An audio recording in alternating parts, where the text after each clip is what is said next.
Hello, Internet. My name is Darius Pilgrim. Some of you may have read some of my stories before on Reddit's horror community called No Sleep. Probably most of you haven't, but if you have, hi. Nice to see you, or I guess nice for you to see me.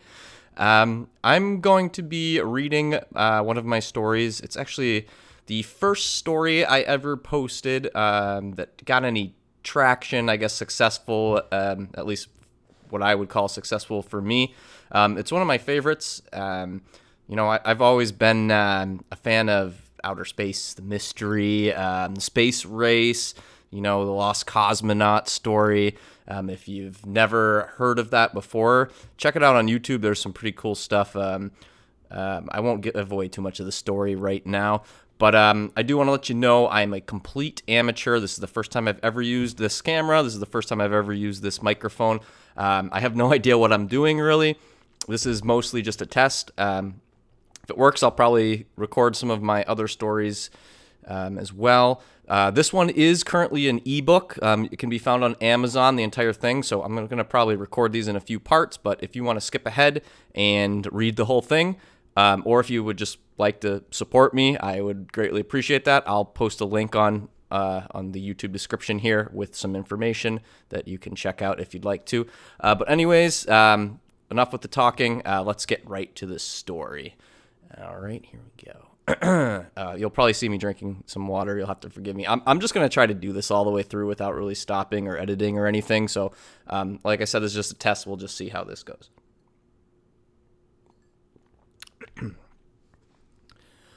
On March 19th, 2001, the Russian space station Mir disappeared from low Earth orbit.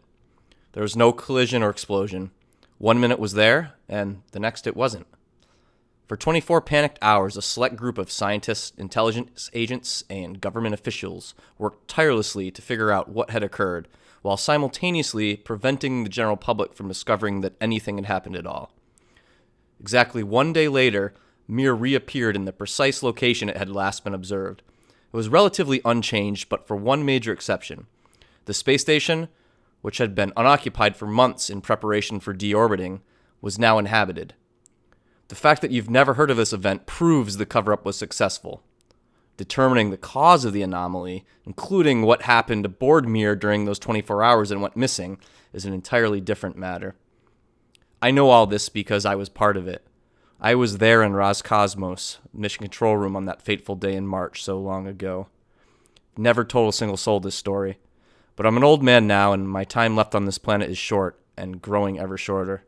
Humanity needs to hear the truth before there's no one left to tell it. Chapter 2. In the days leading up to the anomaly, there had been a distinct sense of gloom hanging over the mission control room. Every one of us there had dedicated our lives to the space station, and now it was all about to end. Mir had been launched into orbit by the Soviet Union in 1986 for what was supposed to be a 5-year mission.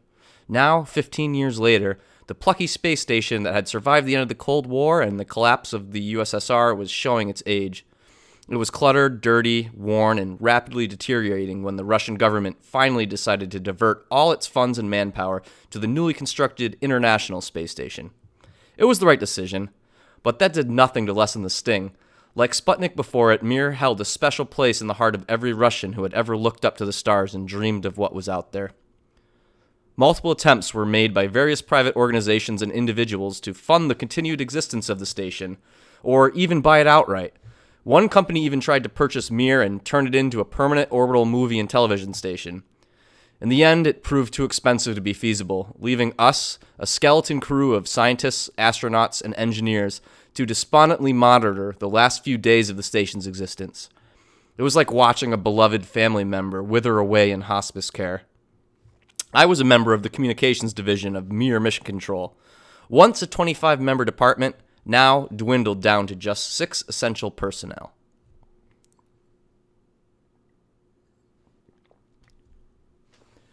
I was home in bed when I received the urgent 4 a.m. phone call stating that an emergency had occurred and requiring me to report to Mission Control immediately. I arrived to find the normally tranquil control room in a frenzy of activity that verged on panic. My head was spinning as I was briefed on the situation. How could this be true? Something as big as a space station doesn't just disappear without a trace. It seemed impossible. And yet, the data did not lie. Reports from every tracking system at our disposal came pouring in, all leading to the same conclusion. The station had simply ceased to exist. Visual inspection of the station's normal trajectory confirmed this. Washington, D.C. had also been discreetly contacted through back channels and vehemently denied any involvement. Beyond that, what could be done?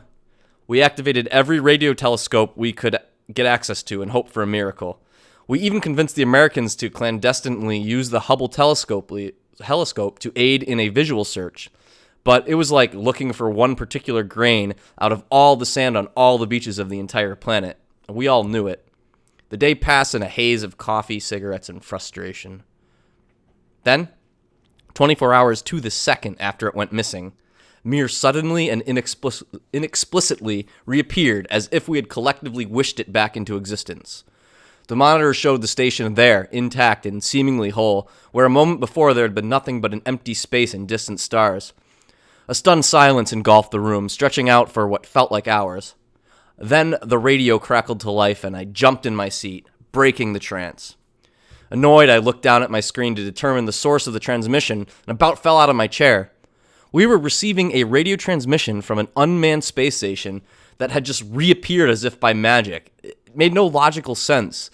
The voice that came over the mission control speakers was breathless and panicked. Mayday, Mayday! This is Cosmonaut Alesky Ladovsky, attempting to contact Soviet space program in Moscow. Please, does anyone read me? Over. For a moment, no one reacted.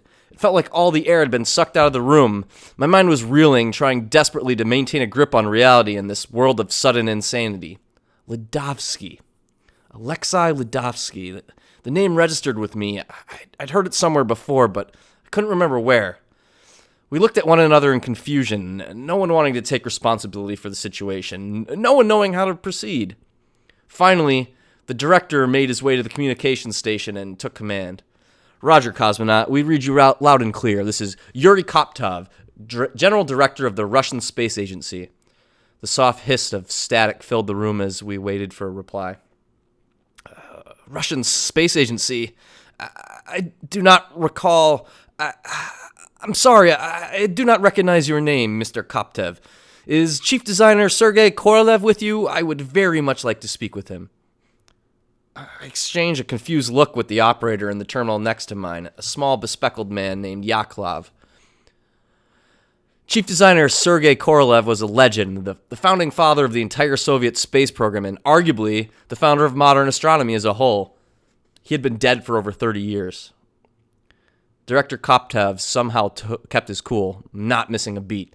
I'm sorry, Cosmonaut Ladovsky. The chief designer is not here at the moment. Might I be of assistance to you? He replied with barely a detectable quiver in his voice.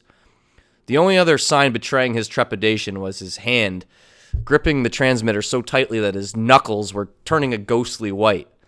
Yes, comrade, you can tell me how to get off this damn thing and back to Earth. I can see it through the portholes. Please, you have to help me. I want to go home. Affirmative, Cosmonaut. We're starting work on that as we speak. In the meantime, it's very important that you stay calm and try to answer our questions as best you can. I'm going to turn the radio over to my colleague, Yakovlev. He will ask a few basic questions and take your biometric information in preparation for the journey, said Koptev. Then, whispering to Yakovlev, get him to take his heart rate, blood pressure, temperature, anything else you can think of. Just keep him talking, keep him distracted, and listen for anything unnatural going on up there. This whole thing is unnatural, sir, replied Yakovlev. Director Koptev only glared back and motioned for him to put it on his headphones. Then he turned to the rest of the room and raised his voice. The rest of you need to be prepared for a briefing up front in exactly 30 minutes. In the meantime, no phone calls or communications with anyone outside of this room. No wives, parents, children, or anyone else. We're going completely silent. Failure to observe this protocol will result in immediate termination and incarceration. He walked briskly into his office and motioned for the other senior department heads to follow.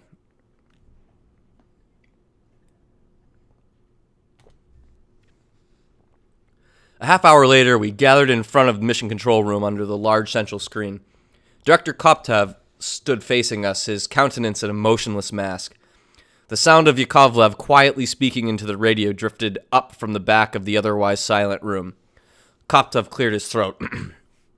As you all know, Russia's predecessor state, the USSR, was responsible for a great number of milestones in space exploration. One of the most important of those accomplishments was putting the first human into outer space, Yuri Gagarin, who completed an orbit around the Earth on April 12, 1961. A black and white picture of Gagarin dressed heroically and covered in medals appeared on the screen. What most of you do not know is that Yuri Gagarin was actually only the first human to survive spaceflight. 4 attempts were made previous to Gagarin, each ending in tragedy. The Soviet Union, in the midst of the space race with the United States, had decided that the revelation of any possible failures would be detrimental to the goals of the space program, and poor for the morale of the people as a whole. As such, each attempt went unannounced and was shrouded in secrecy. Gagarin succeeded and was paraded as a hero for the world to see. The failures were covered up and details remain classified to this day. The first of these secret attempts was made in late 1957, a few months after the success of Sputnik, by a cosmonaut traveling in what amounted to a modified intercontinental ballistic missile. Instruments tracked his progress to a height of 186 miles, at which point the transmission was suddenly interrupted. The rocket seemingly disappeared and the cosmonaut was never heard from again.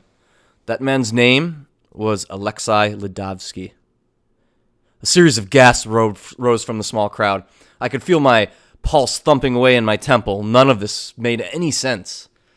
Now, I hope to God that the voice coming through those speakers really is Ledovsky, and that we can bring him back to Earth with a hero's welcome. But all of my instincts, as well as all the intel we've managed to gather, are telling me otherwise. While there are some obvious similarities between the disappearance of Ledovsky in 1957 and yesterday's disappearance of Mir, we all know that correlation does not imply causation. We all know that... Oops, I just read that. We must all try to keep level-headed, remain rational, and rely on our scientific training in trying to unravel this mystery. I cannot call in any more assistance, as that would only open the door to make leaks of information. To make more leaks of information. That means yourself and the people you see around you here in this room are going to be the ones to figure it out. I paused for a moment and we looked around the room at each other. Each was only half as full as it had once been at the height of the program. My mouth felt very dry as Koptev continued. To solve this puzzle, I need 100% effort and dedication from every single one of you. And it will not be easy. As far as I'm concerned, the events of the last 24 hours represent a total paradigm shift of all previous understanding of physics and astronomy. So, I want you to toss Occam's razor out the window because the premises on which we base reality have changed.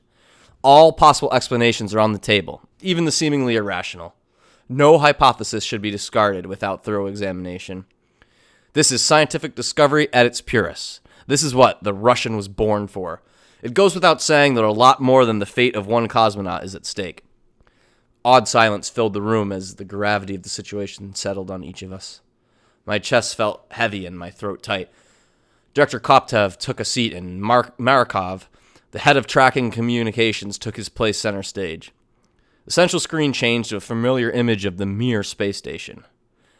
This is the highest resolution image of pre-anomaly Mir that we have, taken about a week before its disappearance, Marakov said in a hoarse smoker's voice.